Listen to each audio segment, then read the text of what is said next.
உலகம் முழுவதும் வாழுகின்ற நம்ம பக்தி கிளிட்ஸ் ஆன்மீக அன்பர்களுக்கெல்லாம் என்னுடைய இனிய புத்தாண்டு நல்வாழ்த்துக்கள். எல்லாம் வல்ல என்னுடைய நரசிம்மரும் என்னுடைய விஷ்ணுமாயனும் என்னுடைய பிரத்யேகர் அவருடைய பரிபூரணமான ஆசியும் அருளும் வருகின்ற ஆண்டு. கடந்த கால கசப்புகளும் வேதனைகளும் துன்பங்களும் இழப்புகளும் மறந்து வருங்காலம் இந்த இடத்துல வருஷத்துல அடியெடுத்து வைக்க போன இந்த ஆண்டு அற்புதமான ஆண்டாக, பிரச்சனை இல்லாத ஆண்டாக, நிம்மதியான ஆண்டாக, கனவுகள் மெய்ப்படக்கூடிய ஆண்டாக அமையலும்னு நான் இறைவனை பிரார்த்தனை பண்ண. ஓம் நமோ நாராயணாய.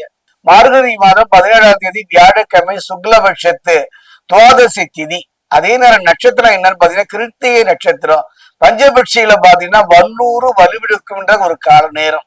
அந்த நேரத்துலதான் இந்த 2026ஆம் ஆண்டு பிறக்கின்றது. இந்த ஆண்டை பொறுத்த வரைக்கும் ஒரு ராஜ கிரகமான சூரியனை ஆதிக்கத்தில் உதிக்கின்றது. கிரகங்கள்லயே ராஜ கிரகம் என்று பாத்தீங்கன்னா ஆத்மகரகன், பிதுர்கரகன் என்று சொல்லக்கூடிய சூரியன். அந்த சூரியனுடைய ராஜ கிரக ஆண்டாகத்தான் இந்த 2026ஆம் ஆண்டு பிறக்கின்றது. அதே நேரம் பாத்தீங்கன்னா கிருத்திகை நட்சத்திரத்துல பிறந்து இருப்பதனால இந்த வருடம் சூரியனின் நட்சத்திரத்தில், சூரியனின் நட்சத்திரம் மட்டும் கிடையாது, சூரியனுடைய ஆதிக்கத்தில் இந்த புத்தாண்டு பிறப்பதனால இவ்வாண்டு முழுவதுமே பாத்தீங்கன்னா கர்மகாரகன் என்று சொல்லக்கூடிய சனி குரு சாரத்தில் நீடிப்பதனால பாத்தீங்கன்னா ஒரு அற்புதமான ஆண்டாக இந்த ஆண்டு அமைகின்றது. குறிப்பா பாத்தீங்கன்னா 7ஆம் வீட்டு அதிபதியே லக்ன பாவத்துடன் வருவதாலும் சுகாதிபதினு சொல்லுவாங்க. இந்த சுகாதிபதி என்று வருவதாலும் இந்த ஆண்டு ஒரு நல்ல மாற்றத்தை எதிர்பார்த்த திருப்பத்தை தரக்கூடிய ஒரு ஆண்டாகத்தான் அமைகின்றது. மேஷராசியை பொறுத்த வரைக்கும் 2020ஆம் ஆண்டை பொறுத்த வரைக்கும்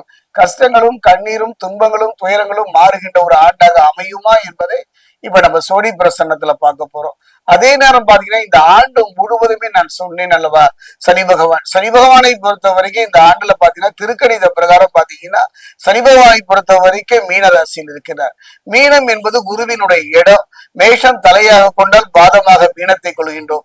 அந்த மீனத்துல திருக்கணித பிரகாரம் சனி பகவான் பயிற்சி ஆகின்றார். மேஷத்தை பொறுத்த வரைக்கும் லாப சனியாகவே இருக்கின்றார். 2026ஐ பொறுத்த வரைக்கும் வாக்கிய சனி பிரகாரம் பாத்தீங்கன்னா அப்பொழுதும் அதே நிலைதான். இது எவ்வாறு இருக்கும் என்பதை இப்ப நம்ம சோடி பிரசனத்துல பார்க்க போறோம்.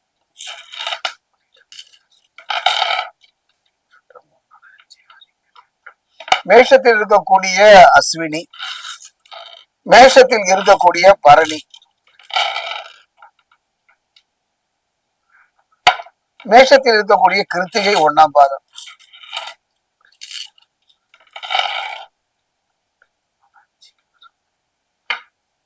மேஷராசி அன்பர்களே ஒரு அருமையான சந்தர்ப்பம். சனி பகவானை பொறுத்த வரைக்கும் லாப சனியாக திருக்கணிதத்திலும் அவ்வாறு தான் இருந்தார்.